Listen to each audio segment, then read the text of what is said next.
로마서 11장 1절에서 5절까지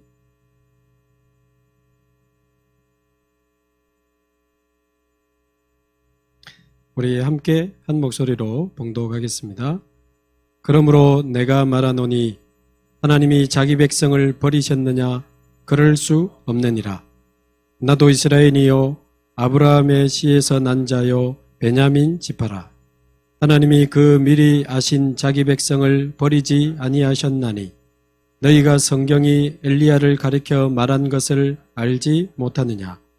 그가 이스라엘을 하나님께 고발하되 주여 그들이 주의 선지자들을 죽였으며 주의 제단들을 헐고 나만 남았는데 내 목숨도 찼나이다 하니 그에게 하신 대답이 무엇이냐?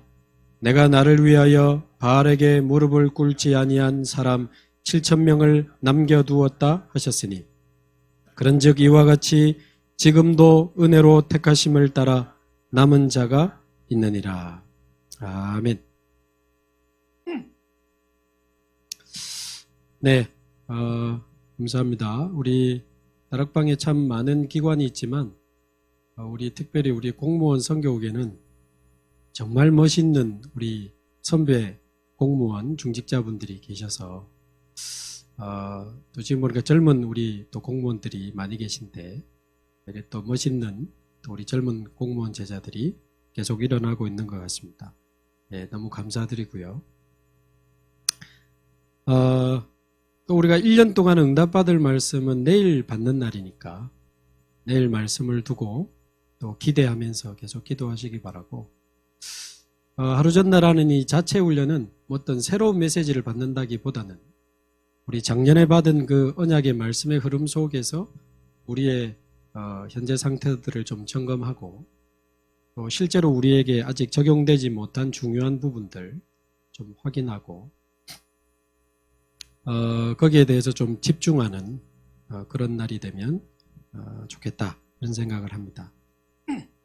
그래서 작년 2022년 6월에 있었던 우리 그 공무원 세계 선교대회, 세계 공무원 선교대회 말씀을 다시 한번 쭉 들으면서 은혜를 받고 어떤 말씀을 주셨었는지 또 1년 동안 그 말씀이 어떻게 나와 우리 현장에 성취되어져 가고 있는지 또 우리는 어디쯤 서 있으며 이제 또 어디를 향해 가야 되는지 이런 기도들을 쭉 해보면서 결국 제일 중요했던 언약이 참 우리 많이 듣는 그 메시지의 단어지만 나를 보좌화시켜라.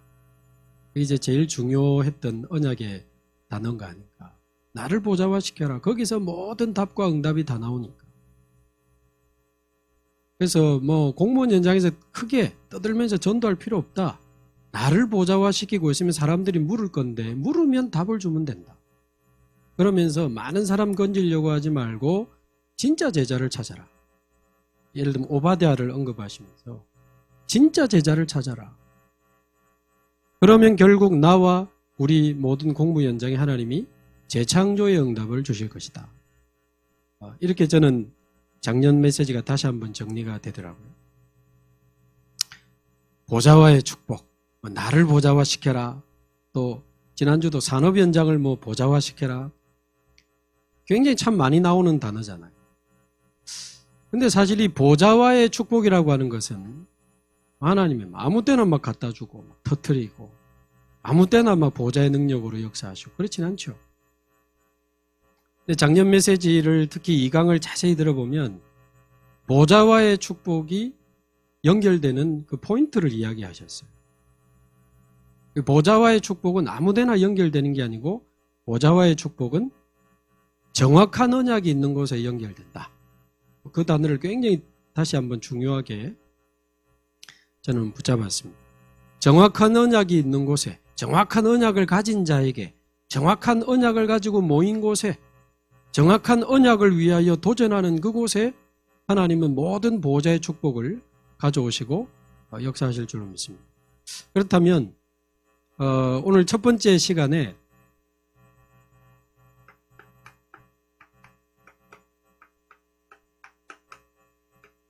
이제 나를 보좌와 시키는 것이 가장 중요한 이제 답인데, 나를 보좌화 시킬 수 있는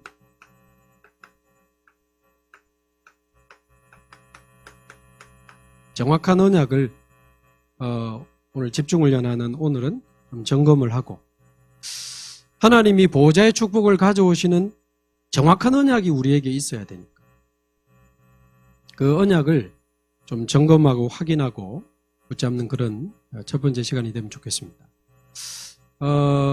특히 뭐 보좌의 축복이 임할 수밖에 없는 정확한 언약이라고 했을 때는 사실은 뭐 한마디로 말하면 그리스도 세계복음화일 수 있지만 세밀하게 들어가면 굉장한 언약들이 있죠.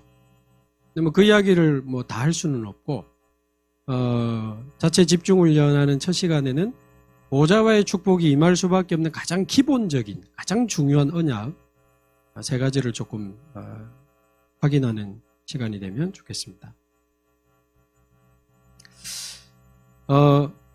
여러분 왜 공무원이 되셨는지 모르겠습니다. 공무원 현장 이렇게 그 공무원 헌장 거기 딱 들어가면 나는 대한민국 공무원이다. 국민을 위해 봉사하고 이런 위대한 그 내용들이 나오던데, 뭐 그런 사람도 있겠죠. 국가를 위해, 국민을 위해 정말 내 인생을 드리고 이런 국가를 위한 사명감을 가지고 공무원이 되신 분도 있겠지만, 아무래도 결국 옛날부터 쭉 지금까지 보면 그래도 가장 안정적이다 이런 것 때문에 사실은 공무원 쪽으로 많이 이렇게 사람들이 준비하고 이렇게 뛰어들지 않았나.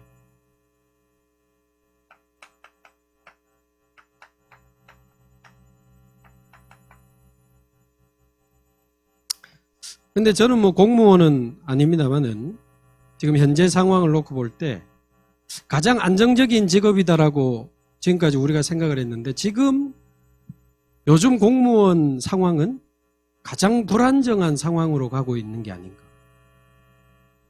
많은 분들이 고개를 끄덕끄덕 하시네요.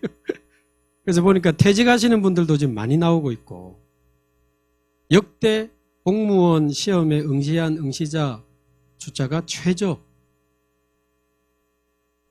그리고 어렵게 공부해가지고 공무원이 됐는데 저희 뭐 MZ세대 이래가지고 1, 2, 3년 안에 그만두는 이 젊은이들이 지금 많다. 그래서 뭐 국가에서는 뭐 이런저런 여러 가지 혜택들을 조금 뭐 내놓기도 하고 합니다만은 그게 본질은 아니니까. 그래서 안정적이라고 하는데 가장 지금 불안정한 상황들을 우리 공무원들이 만나고 있고, 그래도 지금 뭐 아까 우리 세대별로도 이제 포럼 하시던데 그래도 10년, 20년 하신 분들은 뭐 어쩌겠습니까? 여기까지 왔는데 가야지. 그런데 지금 이제 막 들어온 젊은 공무원들이나 뭐 1년, 2년, 3년 이런 분들은 이 상황 속에 지금 갈등하는 분들도 많을 거다. 그래가지고 이제 제가 조금 상황도 보고 우리 부산 지역에 있는 공무원 분들하고도 이런저런 이야기도 좀 해보면 너무 불안정한 거예요. 뭐 어쨌든 막 진짜 어렵게 공부해가지고 공무원이 된 거 아닙니까? 그래가지고 이제 난 이제 공무원이다 이래가지고 좀 해볼라 했더만 몇 년 만에 갑자기 어디로 발령이 나버리니까. 그것도 진짜 사람들이 가기 싫어하고 나도 가기 싫어하는 곳에 갑자기 발령이 나는 경우들이 있잖아요. 물론 직급이나 직렬에 따라 조금 다르겠습니다만은. 근데 도대체 내가 왜 여기를 가야 되는지, 왜 이 일을 해야 되는지, 내가 왜 해야 되는지에 대해서 아무도 대답을 해주지. 그야말로 대답 없는 너. 물어볼 때도 없고. 제가 왜 갑자기 거기를 가야 되면, 아니 거기가 지금 상황이 이렇고 네가 이런 장점이 있기 때문에 네가 가서 그 부분을 좀 살려내라. 예를 들어서 뭐 그렇게 설명이라도 좀 되면 좀 힘들어도 사명 가지고 갈 거 아닙니까? 아무도 대답해 주지 않아. 그냥 해. 이런 거 대부분이고, 물을 때도 사실은 없고. 그러니까 갑자기 발령이 나가지고 어디를 가게 되니까 굉장히 당황스럽죠. 근데 또 가봐도 인수인계도 뭐 랜덤이다 이렇게 표현하더라고. 인수인계 잘해주는 사람이 있는가 하면 몰라 하고 가버리는 사람도 있고 하니까 처음부터 끝까지 내가 이제 다 새로 배워야 되는. 그래가지고 또 뭐 겨우 1년 정도 해보려고 하면 또 딴 데로 발령되는 경우들이 많이 있는 거예요. 그러니까 굉장히 불안정한 거예요. 그것도 뭐 직급 직렬에 따라 자기 도시 안에서 움직이는 데도 있지만 또 때로는 이제 물론 지원해야 된다 하지만 부산도 보니까 부산 경남이 같이 묶여 있더라고요. 그러니까 갑자기 경남으로 가버리면 이사 가야 되는 이런 여러 가지 불안정한 상황들이 있습니다. 거기다가 보니까 옛날에는 뭐 철가방 뭐 이런 말이 있었는데 요즘 아닌 것 같고 업무가 너무 과중해. 특히 코로나를 거치면서 완전 공무원은 비상대기조라. 그래가지고 뭐 칼퇴근 이런 건 진짜 옛날 말이지. 이렇게 야근하는 경우도 너무 많고 갑자기 뭐 주말에도 부르면 나가야 되고 이런 과중한 업무. 그러면서 일단 월급도 생각보다 작더만요. 정말 여러분 수고 많으십니다. 월급도 박봉인데다가 그나마 쉬하고 믿어놨던 공무원 연금도 지금 굉장히 불안한 상황이고 사람들이 자꾸 왜 그렇게 하냐 연금 줄이라 이러니까 앞으로 어떻게 될지 모르는 상황. 과중한 업무에 월급도 박봉이고 연금도 불안하고 뭐 그것도 힘들지만 아마 민원인들이 주는 스트레스가 진짜 힘들고 많은 분들이 전에도 말씀드렸습니다. 민원인에게 뺨 맞고 우울증이 와가지고 그냥 공무원 그만둔 분도 있더라고요. 그러니까 그 민원인이 왔을 때는 이미 막 죄송합니다. 막 독이 오른 상태이기 때문에 막 폭언에 아주 이렇게 과격한 행동들까지 하면 그거를 내가 왜 다 받아줘야 되는지 감당하기 힘들어서 진짜 이렇게 휴직을 내야 되는 이런 분들도 있는 걸 봤습니다. 그냥 우리 가족이니까 우리 부산에서 같이 온 우리 교회 집사님도 제가 해보니까 고용노동부 소속이거든요. 그래가지고 그냥 편안하게 우리 이제 새로운 직장을 구하는 분들이나 다민족들에게 약간 이제 직장 이렇게 취업 상담 이런 거 좀 해주고 또 아주 잘해가지고 그 부서에서도 인정을 많이 받더라고요. 그러면서도 우리 집사님은 이제 청소년 어떤 상담이나 진로 상담 이런 쪽에 비전이 있어가지고 청소년 상담 국가 자격증도 따놓고 아이들에게 이제 달란트를 찾아주는 인턴십 이런 쪽에 계속 준비하고 있었는데 최근에 보니까 갑자기 부정수급 회사를 덮치는 경찰 업무를 맡게 됐어요. 그러니까 공무원인데 경찰 업무를 같이 하는 또 그게 있나 보더라고요. 제가 봐도 이제 청소년처럼 생겼거든요. 얼굴이나 목소리나 사이즈가 딱 청소년 사역인데 갑자기 부정수급 회사를 덮치는 그래가지고 경찰 교육 받으러 갔더라고. 그 경찰 교육하는 사람 아니 이렇게 얼굴이 귀여워가지고 하겠어요? 그랬다더라고요. 아니 사람들이 쫄아야 되는데 이렇게 얼굴이 귀여워가지고 목소리가 귀여워가지고 잡으러 가겠습니까? 막 이랬더. 누가 한대 했습니까? 그래서 요즘 보니까 목소리가 남자 목소리 비슷해졌더라고. 목사님 반갑습니다. 굉장히 불안정한 삶. 예를 들면 또 이제 부산 지역에도 한 달에 한 번씩 줌으로 이렇게 공무원들이 모이는데 보니까 우리 랩넌트 그 공무원 하는 이 친구도 원래 이제 오려고 했는데 갑자기 구청에 있다가 어느 지역의 동사무소로 이제 발령이 난 거예요. 아까 말대로 내가 왜 가야 되니? 사람들이 제일 가기 싫어하는 지역이래요. 근데 거기 이제 발령을 받아서 여러 가지 또 이제 새로 조금 인수인계도 바꿔야 되니까 오늘 오려고 했는데 못 왔다고 저한테 이렇게 문자가 왔더라고요. 그러니까 안정적이라고 해서 공무원 현장으로 들어왔는데 요즘 상황은 굉장히 불안정한 상황으로 치닫고 있습니다. 불신자도 많이 힘들 거라고 보지만 제대로 된 언약과 답이 없으면 우리 신자도 기독 공무원들도 굉장히 헷갈릴 수 있고 갈등 올 수 있고 계속 가야 되나? 지금이라도 갈아타야 되나? 뭐 여러 가지 생각을 할 수 있죠. 그래서 복음 가진 우리 공무원들은 내가 누구인지에 대한 확실한 답이 있어야 됩니다. 정체성. 이거 없으면요. 막 여기 갔다가 저기 갔다가 하면서 정신없습니다.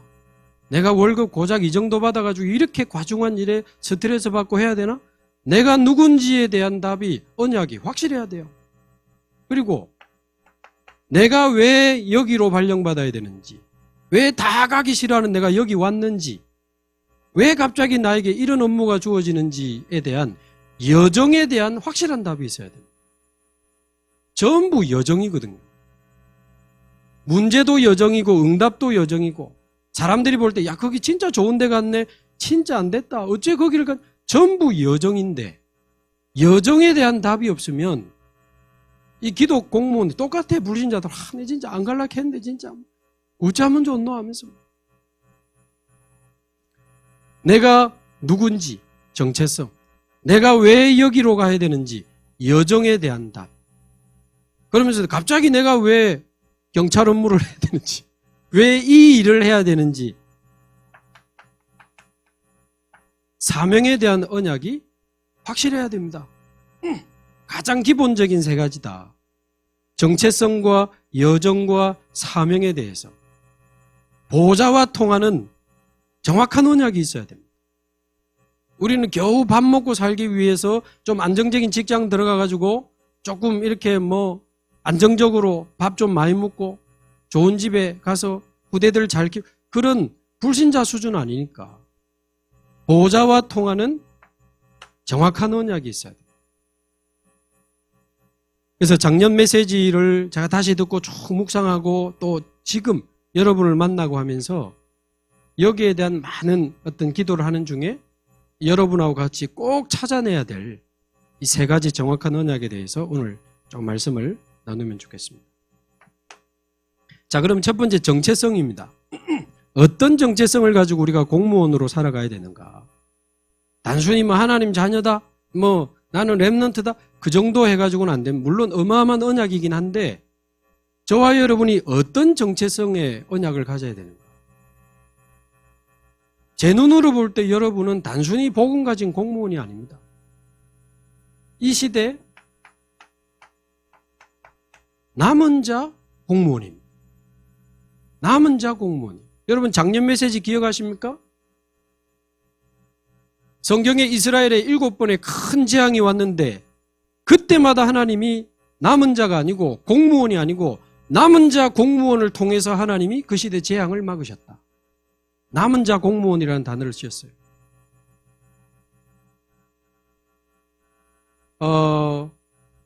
요셉, 모세, 사무엘, 다윗, 다니엘, 에스더 전부 공무원입니다. 공무원이 아니면 공무원을 만들어가지고 집어넣었다. 그렇게까지 표현했습니다. 왜? 그래야 국가에 영향을 주니까. 대표적인 예로 요셉이다 그랬잖아요. 요셉은 바로왕의 꿈을 해석하면서 공무원 만들어가지고 집어넣었어요. 그만큼 공무원이라고 하는 지금 포지션은 한 국가의 영적 흐름을 바꾸고 한 국가의 재앙을 막고 한 국가의 빛을 비출 수 있는 가장 중요한 자리라고 볼 수 있는데 정신없이 이렇게 휘둘리다 보면 정신없이 살아갈 수 있는 겁니다. 그래서 저와 여러분이 첫 번째로 남은 자의 정체성을 가지고 있어야 되고 이게 확실해야 됩니다. 남은 자의 정체성.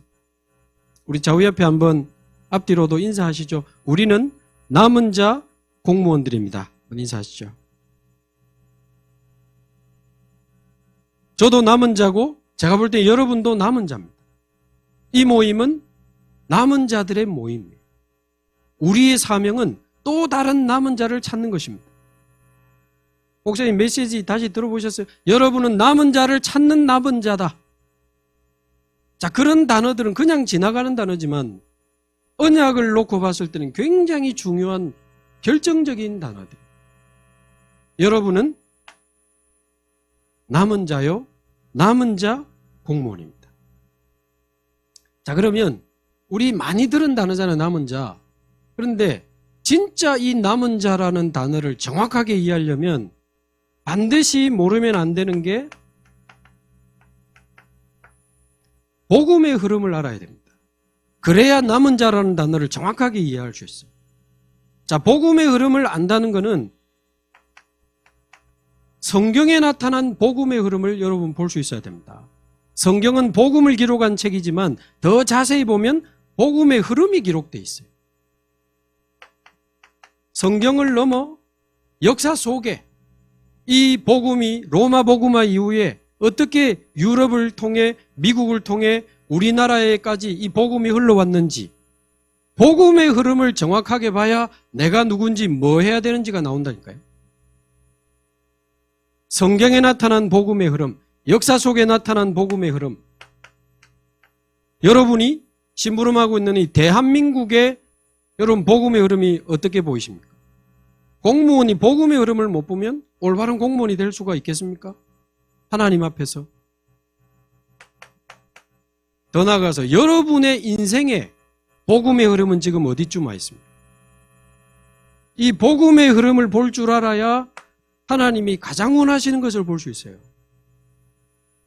자, 복음의 또 흐름을 본다는 말은 무슨 말입니까? 언제 복음이 들어왔는지. 복음 하는데 완전 다른 복음이야. 틀린 복음이야. 섞인 복음이야. 그래서 안 되는 겁니다. 그래서 실패하는 겁니다. 그래서 몇십 년을 교회 다니고도 망하는 겁니다. 복음이라고 하는데 자세히 보니까 완전 율법주의야. 복음 하는데 완전 신비주의네. 완전 종교라. 교회 몇십 년 다닌 중직자가 기도 제목이 완전히 창세기 3, 6, 11이라. 나, 우리 가족, 내 새끼, 내 남편 사업, 승진. 그게 틀렸다는 개념이 아닙니다. 그게 다라. 언제 복음이 들어왔으며 어떤 복음이 들어왔으며 어느 정도 복음이 들어와 있는지 이거 볼 줄 알아야 됩니다. 갈등도 하나 못 넘어서는 복음 가지고 세계복음 하겠습니까? 이념도 하나 못 넘어서는 복음 가지고 세계복음 하겠냐 그 말이죠. 복음이 어느 정도 들어와 있습니까? 지금은 복음이 사라지고 있습니까? 복음이 회복되고 있습니까? 여기까지 딱 볼 줄 알아야 됩니다. 성경과 역사와 우리나라와 내 인생을 두고 여러분 이거 한번 진지하게 심각하게 한번 기도해 보시기 바랍니다.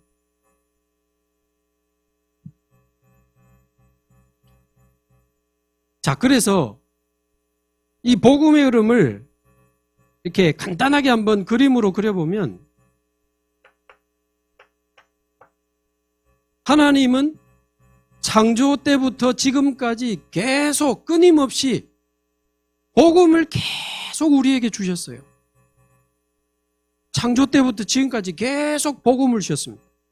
그런데 안타깝게 우리 인류는 그 복음을 끊임없이 놓치고 또 놓치는 그 역사를 반복해 왔어요. 복음을 불신앙하더니 나중에 복음을 종교 비슷하게 복음이 종교화되더니 나중에는 대놓고 다른 종교를 믿어버리고 이스라엘 생각해 보세요. 나중에 대놓고 우상을 섬겨버리는 거기까지 갑니다. 복음이 사라지는 역사. 복음 사라질 때마다 전쟁이 터지고 노예되고 포로로 속국으로 유랑민으로 잡혀가면서 복음 사라질 때마다 재앙이 왔거든요. 복음 사라질 때마다 재앙이 왔습니다. 자, 그럼 오늘 로마서 11장 그러면 하나님이 자기 백성을 버리셨느냐? 대답이 나왔습니다. 그럴 수 없느니라. 미리 아신 자기 백성을 그러면 하나님이 버리셨느냐? 재앙이 왔는데 아닙니다. 엘리야가 다 죽고 나만 남았습니다라고 할 때도 하나님이 7천 제자를 남겨뒀다고 하지 않았냐? 11장 5절 지금도 남은 자가 있느니라 그랬습니다. 지금도 남은 자가 있느니라.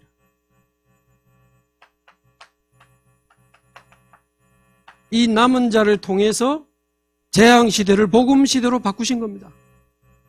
이게 성경에 나타난 복음의 흐름이요, 역사에 나타난 복음의 흐름이요, 우리나라에 지금 나타나고 있는 복음의 흐름이요, 내 인생도 이 안에 있습니다. 물이 고이면 썩듯이 복음도 고이면 썩어요. 왜 자꾸 복음이 변질될까요? 끊임없이 복음은 마태복음 24장 14절을 향해 흘러야 됩니다. 이 복음의 충만함을 누리면서 끊임없이 이 복음을 듣지 못한 현장과 나라와 전 세계를 향해 내 인생을 들이다가 가는 거죠.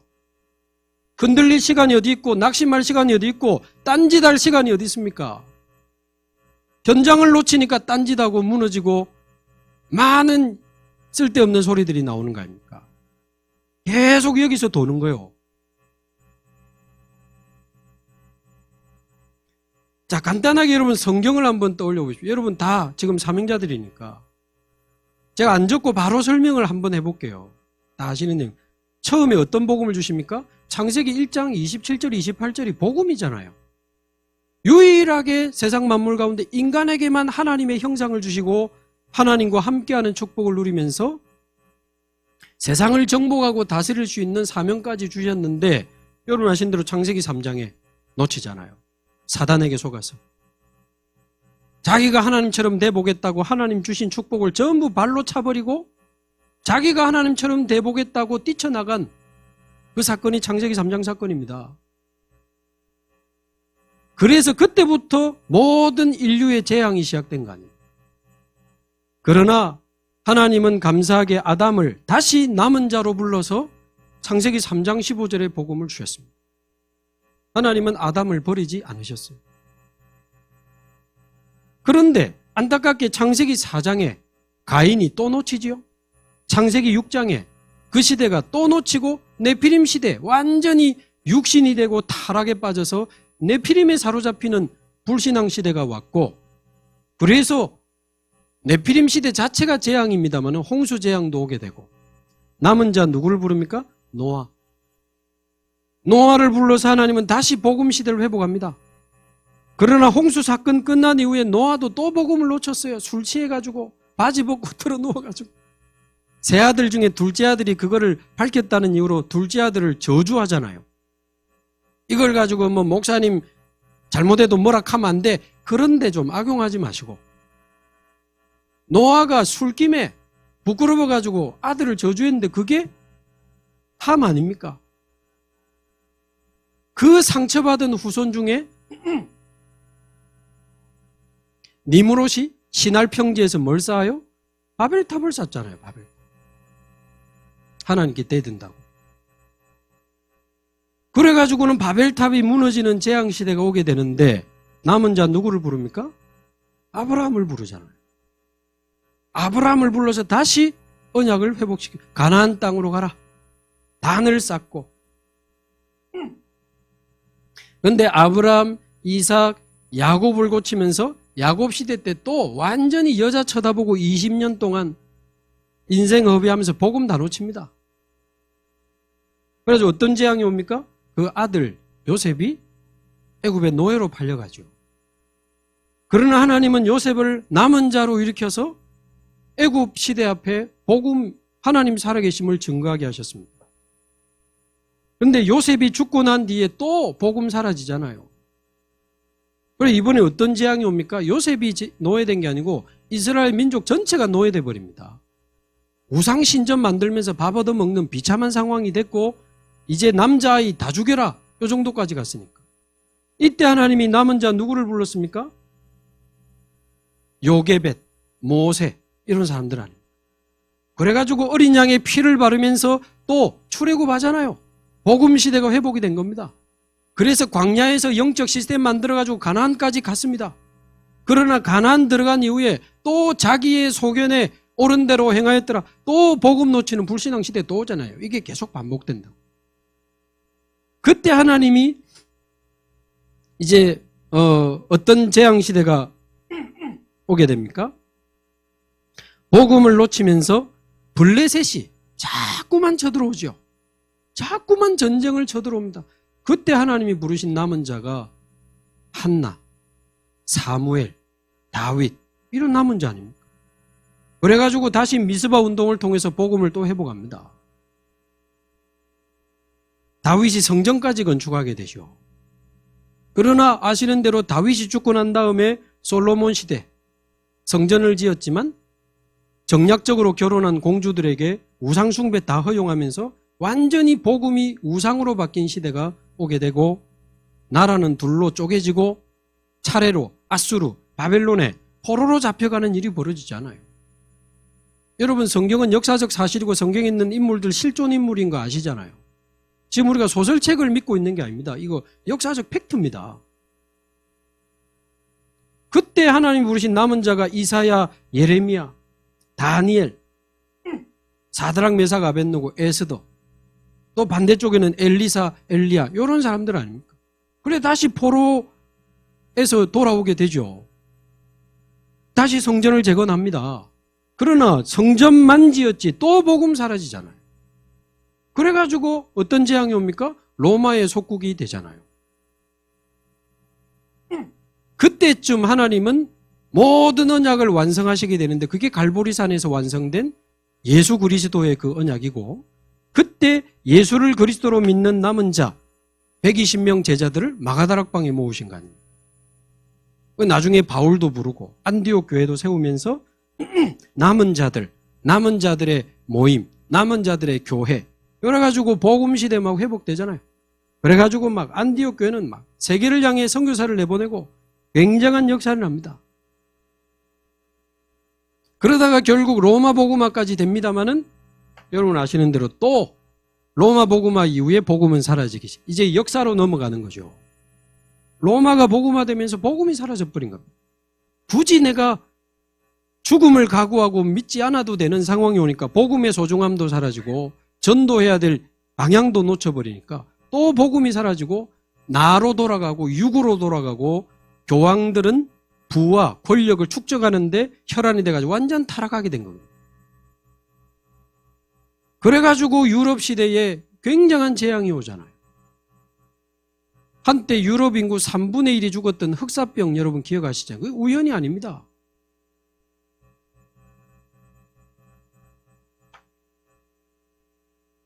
제가 이번에 얼마 전에 아프리카를 좀 한 10일간 갔다 왔는데요. 이 복음이 로마 복음화 이후에 유럽으로 흘러들어가면서 유럽이 대부분 기독교 국가가 됩니다만은 거의 한 600년을 아프리카를 침탈하잖아요. 여러분 아시는 대로. 거의 600년 기간에 포르투갈을 비롯해서 스페인, 프랑스, 영국, 독일 막 뛰어듭니다. 제국주의 경쟁에 불이 붙어가지고 십자가 깃발 들고 나가가지고 성경책 건너주면서 다 뺏어가고 죽이고 팔아먹고 그랬거든요. 이거 잘못 이해하면 기독교 국가가 왜 저래? 요래할 수 있고 그거 불신자 욕 많이 합니다. 아닙니다. 완전히 복음 사라진 강대국입니다. 복음 사라진 기독교 국가예요. 그러니까 강대국 속에 창세기 3, 60일밖에 없어. 나를 위해, 우리를 위해, 우리나라의 이익을 위해, 부강을 위해, 제국이 되기 위해서 복음 사라진 유럽. 그러면서 아프리카를 막 600년간을 찬탈을 하게 되는데 제가 아프리카 가서 이야기했어요. 복음 사라진 강대국의 만행. 그러나 아프리카도 이 관점에서 보면 그러면 유럽에 지배받기 전에 아프리카 어땠는데? 제가 물어봤어요. 역시 복음 사라진 상태로 종교와 우상, 샤머니즘에 빠져가지고 어마어마한 고난과 고통과 재앙을 당하고 있었거든요. 왜 복음 없는 강대국 와가지고 마음껏 짓밟은 거지. 어떤 글에 일어났더라. 그들이 왔을 때 그들 손에는 성경이 있었고 우리에게는 땅이 있었다.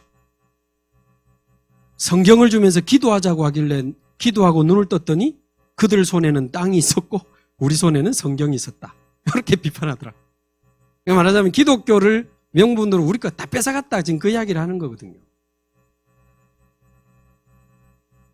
그러나 유럽의 기독교 만행이 원인이 되지만 근본 원인이 아니다. 말해줬습니다. 왜? 유럽이 아프리카를 지배하기 이전에도 아프리카는 많은 고통과 고난 속에 있었고 유럽의 지배를 받으면서 너무너무 많은 피눈물을 흘렸고 그러면 그게 근본 문제면 독립하면 괜찮아야 되잖아요. 독립하면 거의 1960년대부터 약 60년간 아프리카 나라들은 거의 다 독립을 했습니다. 600년 지배받다가 60년 독립하고 지금 살아가는데 그게 식민지가 원인이면 독립하고 괜찮아야 되잖아요. 그 나라 사람 중에 독재자 일어났잖아요. 그 나라 사람 중에 독재자 일어나가지고 여전히 빼앗고 죽이고 팔아먹고 전 세계에서 약 2,000조를 쏟아부었다고 합니까? 그 독립기간에. 그러나 부정부패, 독재자 통해서 다 새나가고 여전히 가난하고 굶어 죽고 기근과 재앙에 무너져가는 아프리카. 강대국이 빠져나갔는데도 자기 민족끼리 물론 막 종족을 섞어놓고 막 줄 끓고 이런 원인 제공이 큽니다마는 그 나라 안에서 끊임없는 갈등과 분쟁과 내전이 벌어지고 있잖아요. 그래서 제가 아프리카 분들에게도 말했어요. 그래서 아프리카는 유럽에 지배받기 전이나 지배받을 때나 독립했을 때나 항상 그리스도가 필요하다. 항상. 침략한 유럽이나 침략당한 아프리카나 다 복음이 필요하다. 특히 제가 아프리카 가면서요. 제가 무식해가지고 잘 모르고 있다가 이번에 르완다를 처음 갔는데 제가 너무 놀랐습니다.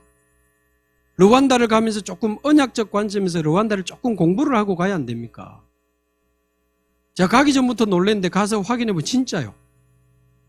불과 29년 전에 1994년도면 여러분 어떠세요? 그때 여러분 뭐 하셨어요? 29년 전 94년도. 저는 94년도에 다락방 만났거든요. 한국에서.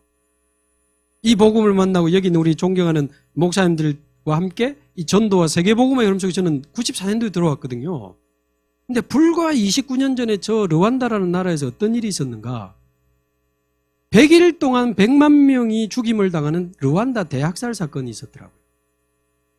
뭐 호텔 르완다라는 영화도 제가 뭐 좀 듣긴 했지만 근데 짧은 기간에 너무 많이 죽은 겁니다. 물론 콩고에서도 뭐 560만 명 이렇게 죽는 사건들이 있었지만 그건 좀 길었고 기간이. 100일 동안에 100만 명이 죽었으면 여러분 하루에 10,000명씩 죽인 거 아닙니까? 근데 그게 무슨 사건이지 제가 좀 찾아보니까요. 역시 벨기에가 약 50년 지배하는 동안에 화평의 정책을 펴야 될 거 아닙니까? 아프리카가 뭐 조금 자원이 많고 인력이 많으면 악수하고 잘 지내면서 조금 빌려가고 갚고 이래야 될 거 아닙니까? 뭐 때문에 강제로 빼앗고 죽이고 팔아버리고 그럽니까? 그러면서 벨기에 사람들이 그 르완다 안에 보면 후투족 사람이 한 84% 있고 투치족 사람이 한 15%가 있잖아요. 후투족은 코도 좀 커지고 키도 작고 좀 이렇게 제가 후투족 같더라고. 코도 좀 넓고. 근데 실제로 자로 코 재가면서 분류했더만요. 종족을. 그래서 84%의 후투족을 억압을 해야 되는데 15%의 키도 크고 코도 크고 유럽 사람처럼 생기고 일 잘하는 15%의 투치족을 잡고 84%의 후투족을 억압하는 정책을 펼쳤더라고요. 막 빼앗고 죽이고 하니까 얼마나 서로 이렇게 많은 상처와 이제 미움과 원망이 싹트기 시작해요. 뭐 그전에는 잘 지냈다 하더라고요. 근데 이제 벨기에가 떠나가고 50년 만에 독립을 하게 되니까 후투족이 가만히 있습니까? 84%가 일어나가지고 다시 투치족을 막 공격하는데 이 투치족 사람들은 주변에 있는 콩고나 위에 있는 우간다 이런 데로 막 도망가가지고 다시 해외에서 군대를 만들어가지고 또 쳐들어오는 거지. 계속 싸움이 벌어진 겁니다. 그동안에 후투족 대통령이 서고 후투족이 이 르완다를 다스리고 있을 때 계속 내전이 벌어지다가 평화협정을 맺었는데 불과 얼마 안 돼서 후투족 대통령이 타고 가는 비행기가 격추당하게 되죠. 대통령 죽잖아요. 실제로 있었던 일입니다. 후투족이 일제히 이거는 투치족의 소행이다. 아직 확실하지도 않은데 일제히 정부에서 라디오 방송으로 계속 무슨 방송을 내보냈냐. 투치족 죽여라. 제가 이번에 홀로코스트처럼 르완다에 가면 제노사이드 박물관이 있더라고요. 20만 명이 죽은 자리에 세운 제노사이드 박물관을 제가 갔다 왔어요. 한국어로 설명하는 가이드를 3시간 들으면서 제가 자세히 봤어요. 중간에 제가 눈물이 나더라니까요. 너무 부끄럽고 미안하고 안타까워가지고. 100일 동안 100만 명을 여러분 한 번씩 TV에 보면 한 45cm 되는 나무도 자르는 아프리카 칼이 있잖아요. 정부에서 50만 자루 이상을 나눠주면서 투치족 죽이라고. 공식적으로 저것들은 바퀴벌레다. 얼마나 잔인하게 죽였는지요. 투치족이라는 이유로 어제 같이 놀았던 친구와 이웃들이 칼을 들고 사람을, 심지어 남편이 아내도 죽였더만요. 어제까지 학교 선생님이었던 분이 칼을 들고 들어와서 투치족이라고 막 아이들을 죽인 겁니다. 그러면서 사람들이 무서우니까 교회로 숨어 들어가고 성당으로 숨어 들어갔는데 왜 유럽이 하면서 개신교, 천주교 많이 집어넣어놨거든. 그러니까 제가 어떤 복음이 어느 정도 들어왔는지를 봐야 된다고 하는 말이 교회 많아요. 성당 많아요. 어느 큰 교회 안에 10,000명이 숨어 있다가 10,000명이 교회 안에서 그대로 죽임을 당했는데 여러분 불과 29년 전이니까 사진이 다 있더라니까요. 진짜 에스겔 골짜기 그대로요. 뼈가 쌓여 있는데 옷은 그대로요. 근데 해골. 어느 성당에는 20,000명. 그 기념관 가보니까요. 깨진 해골 수백 개를 쌓아놨더라고요. 홀로코스트는 그 학살당한 사람들 신발 쌓아놨잖아요. 여기는 해골을 갖다 놨어요. 피 묻은 옷을 막 걸어놨어요.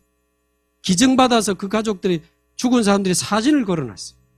얼마나 잔인하게 죽었는지. 근데 더 충격적인 것은 교회가 그때 못 막았다가 아닙니다. 심지어 목사님들까지 칼을 들고 투치족이라는 이유로 사람들을 죽였더라고요. 야, 저는 여기서요, 막 얼마나 충격이 되는지요. 그래서 아프리카에는 정확한 복음 증거된 적 없는 거구나. 과연 그게 복음이 맞습니까? 어떤 복음이 어느 정도 들어와 있냐 그 말이죠. 그 종족의 갈등을 못 넘어서는 수준의 복음 가지고 무슨 나라를 살립니까? 나와 다른 종족, 그동안 몇십 년간 우리 것을 빼앗고 죽이고 찬탈해간 저 투치족, 그거 못 넘어서 가지고 목사님들이 칼을 들고 죽였다잖아요. 그게 복음이 맞습니까? 하나님의 축복을 걷어차버리고 자기가 하나님처럼 돼보겠다고 뛰쳐나가가지고는 종교와 우상에 입을 맞추고 인생을 들인 그 배신자 우리 인간을 하나님은 구원할 책임이 없어요. 의무가 없어요. 왜 누구는 왜 구원하고 누구는 구원한 하나님은 공평하지 않네? 진짜 공평하게 하는 거는 다 죽는 겁니다. 책임과 의무가 없으신 하나님께서 은혜로 사랑으로 자기 자신을 내어주시고 자기 아들을 보내서 우리를 위해 십자가에 피 흘려 죽임 당하신 거 아닙니까? 배신자 같은 우리를 위해 영적 간음에 빠져 우상 숭배하는 나, 돈, 성공밖에 모르고 살아가는 우리 인간을 위해 하나님이 찾아오신 그 은혜와 그 사랑, 심지어 자기를 못 박는 자들을 위해 기도하며 죽으신 분이 예수님 아닙니까? 그 십자가의 참 복음은 예수가 그리스도라고 하지만 그 복음이 적용되는 지점은 다 다르잖아요. 참 사랑의 그 복음을 이 사람들이 못 받아가지고요. 자기를 죽인 자들을 위해 기도하며 죽으신 예수님의 그 참 사랑을 이어받은 스데반도 자기에게 돌 던진 자들을 위해서 기도하며 죽었잖아요. 그 사랑을 이어받은 우리나라의 손양호 목사님도 자기 아들 때려 죽인 그 사람 양자 삼았잖아요. 어떤 복음이 어느 정도 들어와 있는지. 그 기념관 가보니까요. 자기 보는 눈앞에서 부모님이 죽은 것을 본 그 후대들이 이제 30대 중반, 후반이라 울면서 이야기하는 막 영상이 나와요. 기도하고 있습니다. 정확한 복음이 증거된 적 없다. 근데 참 안타까운 그 안내 멘트에 들어보니까 자세히 들어보니까 인류는 아직까지 제노사이드의 재발 방지를 위한 답을 찾지 못했다. 멘트가 나오더라고요. 제가 속으로 하늘 가지고 대답했습니다. 있다. 있어. 후투족과 투치족이 서로 끌어안고 축복하면서 기도하는 그날을 저는 꿈꾸고 있습니다. 르완다 계속 기도하고 있습니다. I love 르완다, I love Jesus 이래가지고 계속 기도하고 있습니다. 그런데 제가 지난주에만 너무 반가운 뉴스 하나를 본 거예요. 5살 때 부모님이 죽는 걸 목격했던 그 르완다 한 소년이 고모의 손을 잡고 탈출에 성공했는데 미국으로 가가지고 컴패션 들어보셨잖아요. 우리 6.25 전쟁 때 미국에서 그 컴패션의 어떤 가정에 20년 동안 도움을 받으면서 그 컴패션을 해주는 그 가정에 이분들이 크리스찬인데 계속 하나님의 사랑과 평안과 이 복음을 계속 전해주면서 기도했는데 자기가 밝혀줘. 자기는 예수 영접하고도 15살에 복수의 칼을 갈고 오셨다는 거예요. 자기는 그때 돌아보면 진정한 크리스찬이 아니었다. 복수의 칼을 갈고 있었다. 군인이 돼서 죽이러 간다고 준비하고 있었대. 근데 계속 복음을 들으면서 어느 날 참 사랑의 복음, 용서의 복음을 자기가 깨달으면서 복수에 불타고 있는 자기 자신이 너무나 틀렸다는 걸 알게 되고 용서하게 되고 내려놓게 됐다는 거예요. 복음으로 자기 자신을 사랑하게 되면서 그 사람들을 용서할 마음과 힘이 생겼다는 거예요. 지금은 그 르완다에도 가서 제노사이드의 상처를 치유하는 자원봉사도 하고 있더라고요. 그래, 복음이면 되는 거다. 왜 우리 민족이 그럴 수밖에 없었는지에 대한 영적인 배경에 대해서까지는 그 친구가 아는지 모르겠습니다만은 복음이면 되는 거다. 강대국도 후투족도 투치족도 전부 창세기 3장이었습니다. 그래서 그리스도로 해야 되는 거고 전부 사단에게 속은 거죠. 원래 사단이 이간질하는 놈 아닙니까? 하나님과 사람을, 사람과 사람을 이간질시키는데. 아니 그거 제가 르완다에서 하늘 품고 기도하고 있는데 갑자기 내 사랑하는 대한민국이 떠오르는 거예요. 그럼 우리나라는 언제 어떤 복음이 어느 정도 들어와 있지? 130년 전에 이 복음이 들어왔는데 그래도 비교적 정확한 복음이 들어와서 우리나라는 하나님의 축복을 받았고 원조받다가 원조하는 나라가 되면서 세계 선교사 제2위로 파송하는 그 굉장한 축복을 지금 받았는데 지금 우리나라 복음 사라지고 있잖아요. 교회가 문 닫고 있습니다. 현장의 말씀운동 거의 다 사라졌습니다. 현장 3단체에게 다 뺏겼습니다. 3단체 작품을 보고 듣고 감동받으면서 우리 후대들이 자라고 있습니다. 왜 후대 정신병 시대, 후대 폭력 시대, 후대 마약 시대, 후대 자살 시대가 왔습니까? 이미 3단체가 만들어 놓은 문화 작품을 보고 자란 애들입니다. 이미 졌어요. 왜 애들이 동성애 하는 걸 유튜브 생방송으로 찍어 올립니까? 틀렸다. 퀴어 축제 막아라. 대구 막아라. 이번에 경찰하고 공무원이 붙었대요. 이미 근데 15회인가 그렇다면요. 10몇 년째 하고 있더만. 그러니까 이미 드러난 거 가지고 여러분 싸워가지고는 근본 해결 안 되잖아요. 이미 다 뺏긴 겁니다. 후대도 다 뺏기고 현장도 다 뺏기고 서밋의 자리 다 뺏긴 겁니다. 정치, 경제, 교육, 문화, 법조 서밋의 자리를 다 뺏겼어요. 그러니까 자기들이 막 만들어낸 거 그 문화작품, 영화, 음악, 게임, 웹툰, 드라마 그거 보면서 애들이 자라니까 그 안에 있는 폭력성, 선정성, 폭력, 음란, 동성애 이런 거 이미 다 들어가 있다니까요. 이미 귀여운 귀신을 가지고 놀면서 몬스터 이런 애들이기 때문에 왜 귀신 좀 어때서 무당이 어때서 무엇이든지 물어보살 그러면서 재밌게 예능 프로그램 대놓고 막 무당 흉내내고. 지난주 나왔잖아요. 3단체가 지금 영적인 거를 하나님도 없는 위험한 영적인 부분을 과학화, 사실화, 작품화 시켰다. 거기에 지금 다 빠져 있는 거거든요. 그저께 뉴스 보셨어요? 비행기 조종사로 아버지도 비행기 사고로 죽었는데 아들도 비행기 조종사로 가다 또 죽었더만 27살에. 이 엄마가 한이 맺혀가지고. 주위에서 뭘 해줬습니까? 가상현실. 죽은 아들 복원시켜가지고 영상에 엄마 나를 위해 슬퍼하지 마. 알았어 미안해. 여러분 어떻게 생각하세요? 가상증강현실 이게 지금 가상입니까? 현실입니까? 진짜입니까? 대화도 하고 같이 놀기도 하고 그러더니 여러분 다 뺏겼습니다. 지금 우리나라 복음 사라지고 교회 무너지고 현장 다 뺏겼다고요.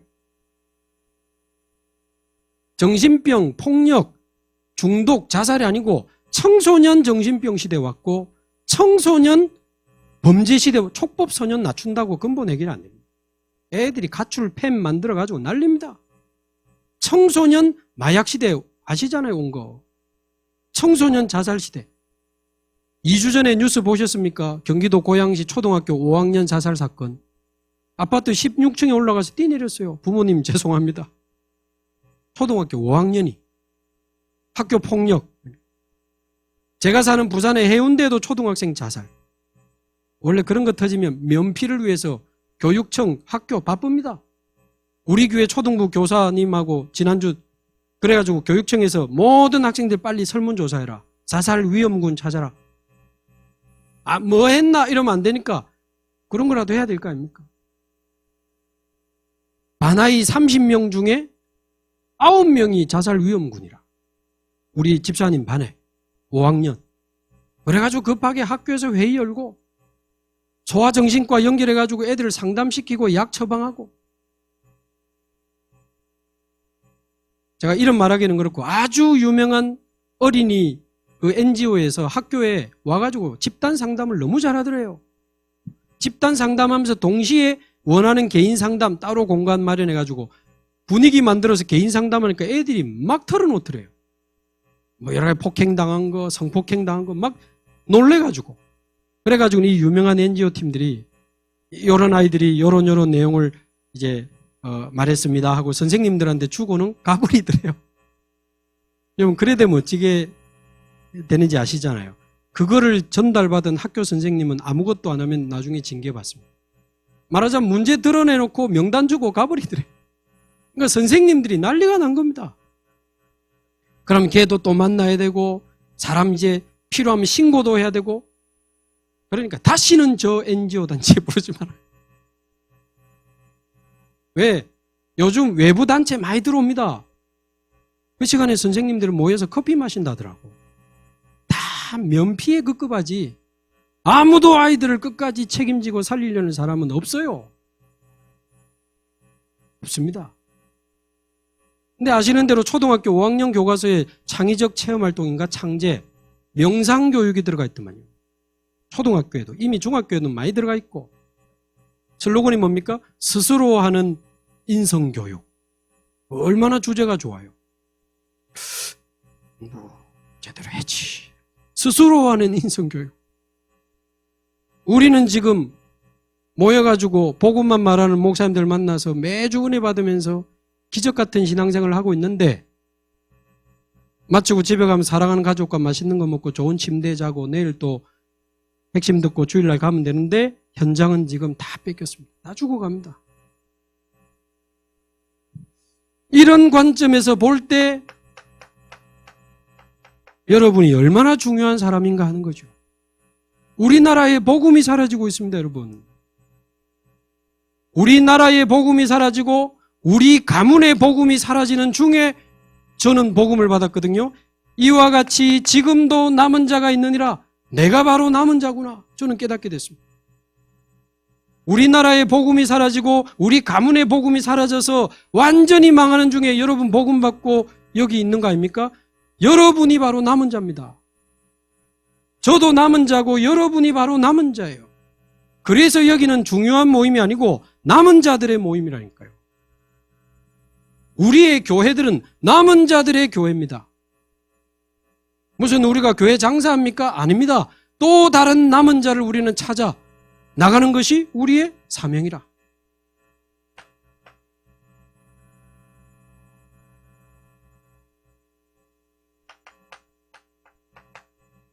그래서 이 공무원 선교국이 공무원 남은 자들의 모임입니다. 우리의 사명은 또 다른 남은 자를 찾는 것이 여러분 우리의 정체성임을 잊지 마시기 바랍니다. 좀 힘들면 어떻습니까? 좀 고생하면 되고 좀 월급 작으면 조금 줄이면 되죠. 또 하나님이 또 역사하시면 어떻게 변할지 모르잖아요. 또 많이 번다고 우리가 또 많이 먹고 많이 쓰는 건 아닌데 조금 불편할 수는 있지만 그거를 넘어서 도대체 저와 여러분이 누구냐에 대한 언약이 확실해야 됩니다. 저와 여러분은 복음 사라지는 이 시대, 이 민족의 남은 자로 부름받은 남은 자 공무원이다. 이 남은 자 정체성이 확실해야 됩니다. 자, 그리고는 왜 나를 갑자기 이곳에 보내? 왜 내가 저기 가야 돼? 진짜 가기 싫었는데 가네? 아닙니다. 여러분은 남은 자를 넘어 이제 흩어진 자의 여정을 시작하는 겁니다. 아멘. 갑자기 어디 가락하거든 흩어진 자의 여정이 왔구나. 아멘. 내보고 가락하라. 이런 거 하지 말고 흩어진 자의 여정을 가는 겁니다. 여기도 여정이요 저기도 여정이요 전부 다 하나님이 주신 여정입니다. 진짜 위에서 왜 그런지 모르겠는데 아닙니다. 하나님이 보내신 곳입니다. 우리는 신앙인입니다. 하나님을 믿는 사람이요. 하나님의 절대 주권을 믿는 사람들 아닙니까?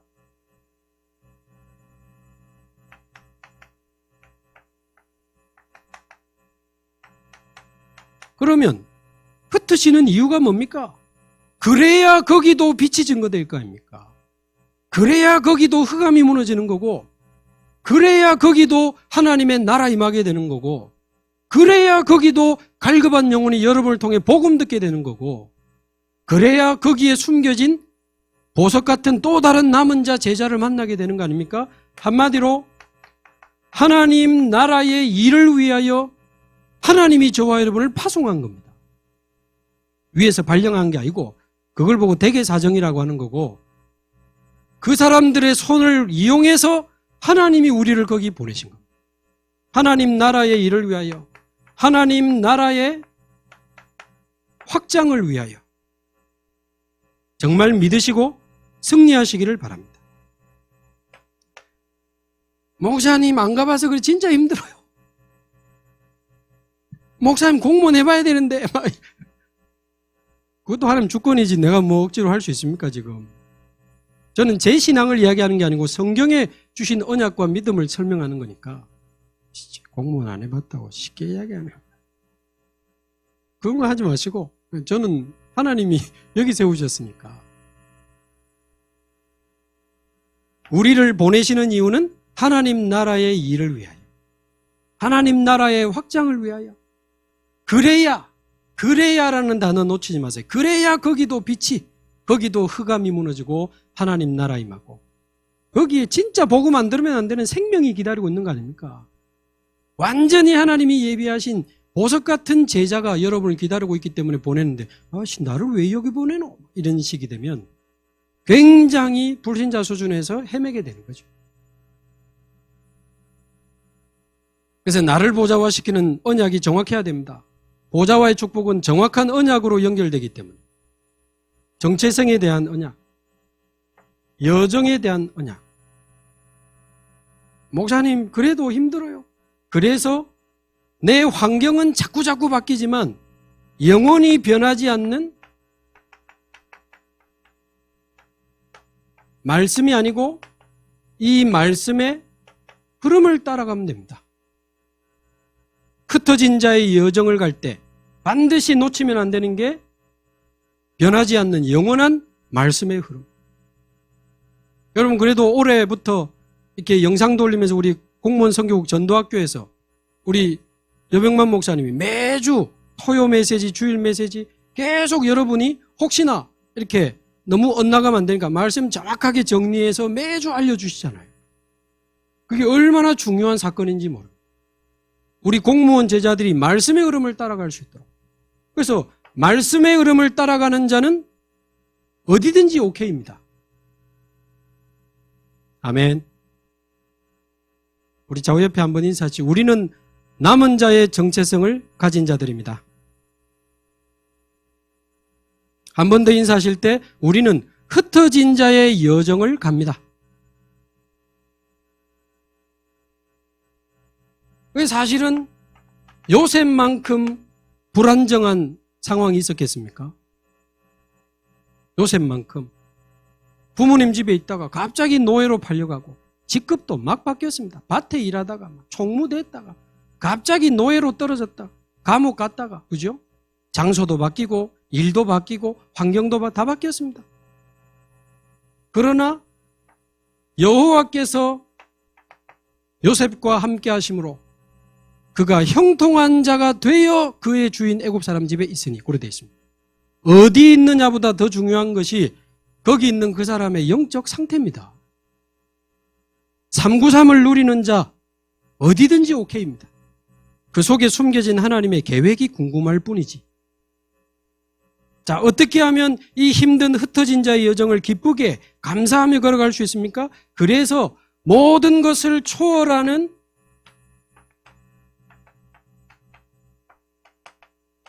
기도에 힘이 있어야 되는 거죠.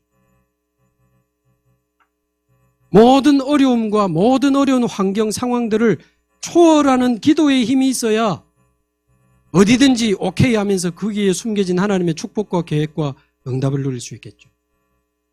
모든 것을 초월한다는 말이 추상적인 분이 있다면 여러분의 현주소와 여러분의 영적 현주소를 항상 점검하시면 됩니다. 요셉의 현주소는 보디발의 집에서 노예 생활하는 거예요. 그러나 요셉의 영적 현주소는 여호와께서 요셉과 함께 하심으로 그가 형통한 자가 되어 임마누엘이 요셉의 영적 현주소였습니다. 요셉의 현주소는 감옥으로 바뀌었습니다. 분명히 성경에 여호와께서 거기서도 요셉과 함께 하셨다고 되어 있어요.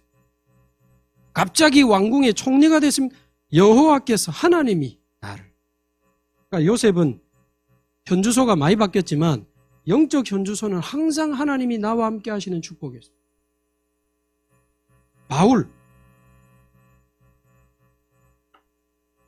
바울은 로마 감옥에 갇혔지만 내게 능력 주시는 자 안에서 내가 모든 것을 할 수 있는, 바울의 현주소는 감옥이었지만 바울의 영적 현주소는 내게 능력 주시는 자 아니었습니다.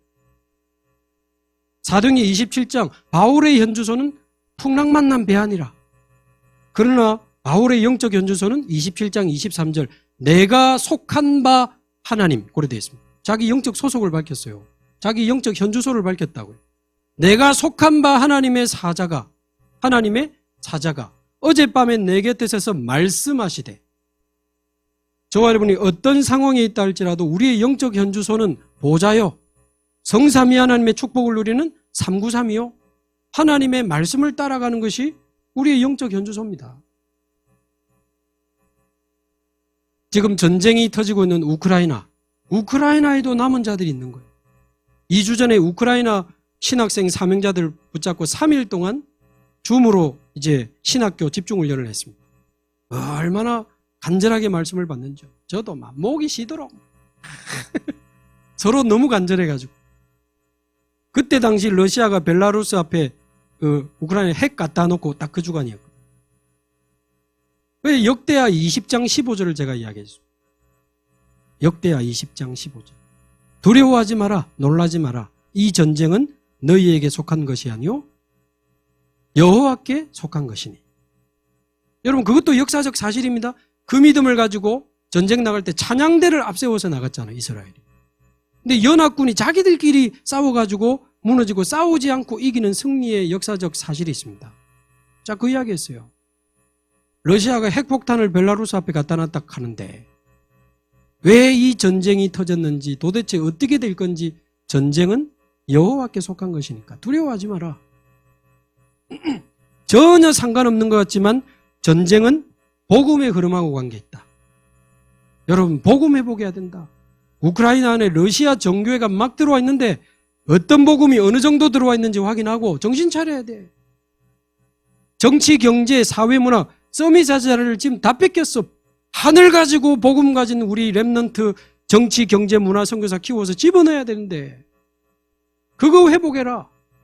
블레셋이 쳐들어올 때 사무엘도 미스바에서 전쟁 준비한 게 아니고 번제를 드렸는데 하나님이 블레셋을 막지 않았냐. 전쟁은 하나님께 속한 것이니 언약 회복하고 사명 회복하고 렘넌트 제대로 키우고 우크라이나 정교에 들어가서 좀 캠프하고 진짜 복음에 반응하는 목사님들 찾아내고 간절히 부탁을 했습니다. 그러면 하나님이 전혀 상관없는 것 같지만 역대하 20장처럼 싸우지도 않게 이기게 하시고, 그 다음 주간에 여러분 뉴스 보셨죠? 반란군이 일어나가지고 쿠데타를 벌이는 거예요. 물론 하루 만에 쿠데타가 끝났습니다만, 야, 굉장한 저는 하나님 사인으로 받아. 그래, 하나님이 하시면 이 전쟁이 어떻게 될지 모르는 거다. 여러분의 현주소는 어디입니까? 어느 관청, 어디 직급, 어느 직렬에 계십니까? 거기에 이상한 상사가 있습니까? 일이 너무 힘듭니까? 그게 우리의 현주소지만 우리의 영적 현주소는 보좌의 축복을 누리는, 성삼위 하나님의 축복을 누리는 393이 바로 우리의 영적 현주소입니다. 그래서 오늘 첫 시간은 기본 언약이 확실해야 돼요. 기본 언약이 확실해야 돼요. 그러면 이제 우리의 사명은 뭡니까? 거기 가서 무슨 이런 일을 맡겨, 그게 아니고 우리의 진짜 사명은 그 보직이 아니고 살리는 자죠.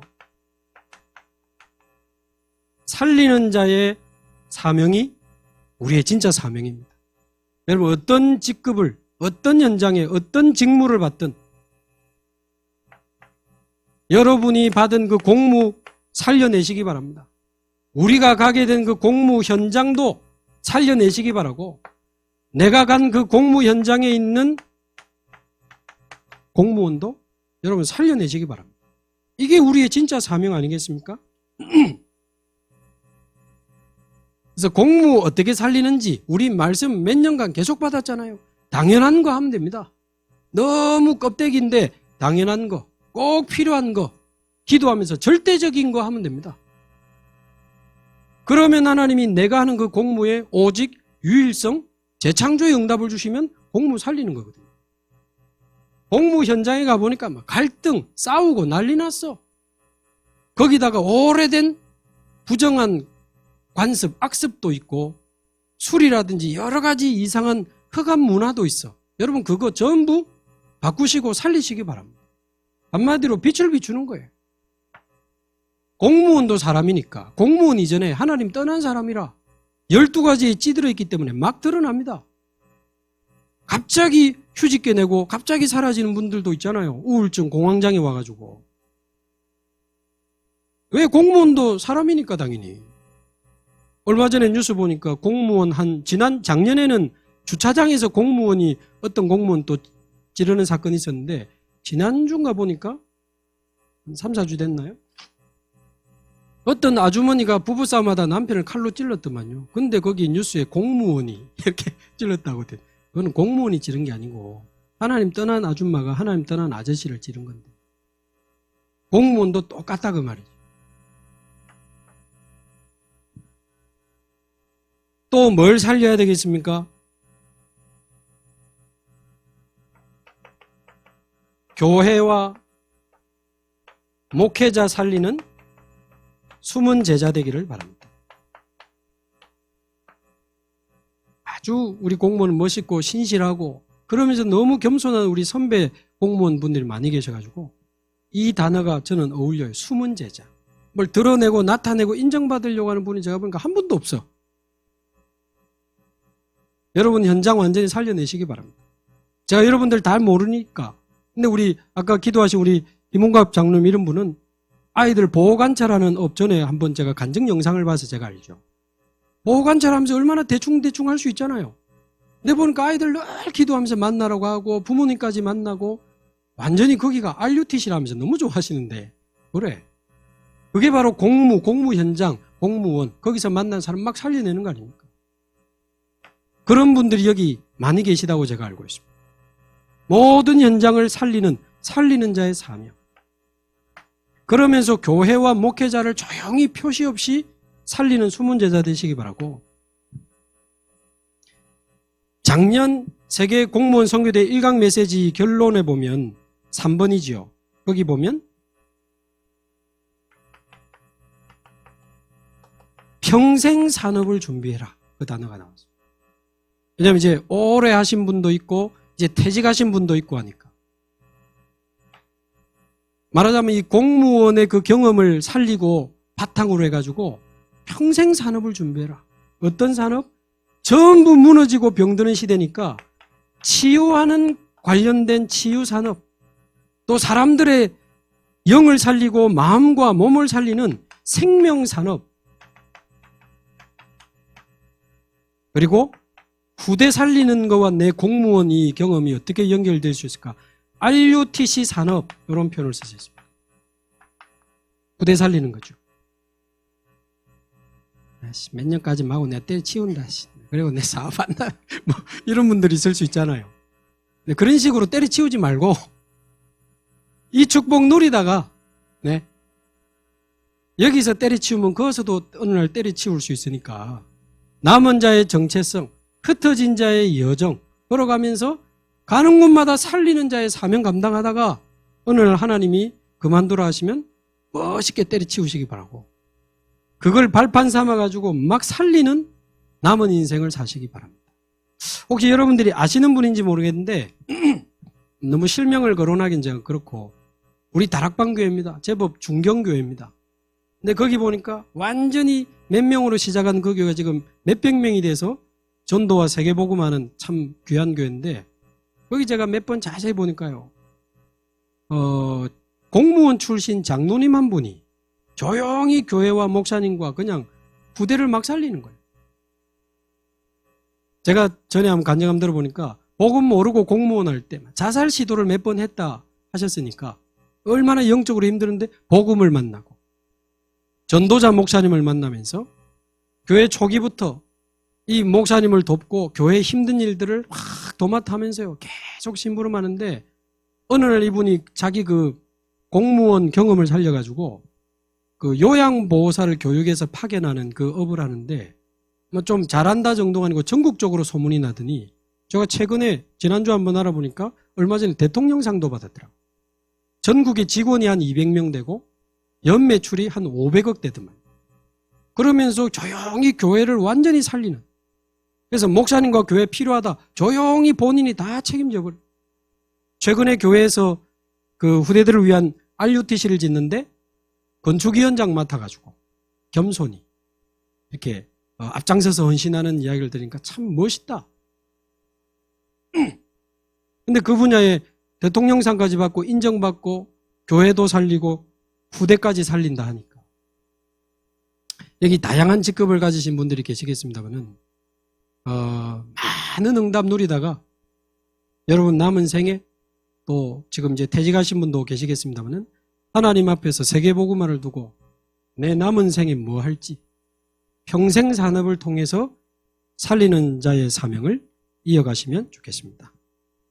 결국 결론적으로 우리는 남은 자의 정체성을 가지고 흩어진 자의 여정을 가면서 가는 곳마다 살리는 자의 사명을 가진 공무원들이기 때문에 가는 곳마다 저와 여러분들이 그곳의 영적 흐름을 바꾸시기 바라고 그 분야에 우리나라의 재앙을 막는 공무원 되시기 바라고 한마디로 가는 곳마다 빛을 비추는 보좌의 축복을 누리며 빛을 비추는 보좌와 캠프의 인생을 사시기를 바랍니다. 여러분 보좌의 축복을 누리면서 가는 곳마다 빛 비추는 겁니다. 보좌와 캠프. 그 응답을 누리는 저와 여러분 되시기를 주님의 이름으로 축복합니다. 하나님 감사합니다. 우리가 원하고 때로는 어쩔 수 없이 여기까지 왔지만 우리를 남은 자 공무원으로 부르시고 때로는 내가 원치 않는 곳으로 가게 되지만 흩어진 자의 여정을 걸어가며 하나님 나라의 확장에 쓰임받게 하시니 감사합니다. 영혼에 변하지 않는 말씀의 흐름을 따라가며 초월적인 393 기도의 힘을 가지고 가는 곳마다 그 연장을, 그 업을, 그 사람들을 살려내는 살리는 자의 사명을 감당하는 교회를 살리고 후대를 살리며 세계를 살리는 보좌와 캠프의 축복을 누리는 주역으로 쓰임받는 모든 공무원 제자들이 다 되게 하여 주옵소서. 살아계신 예수 그리스도의 이름으로 기도하옵나이다. 아멘.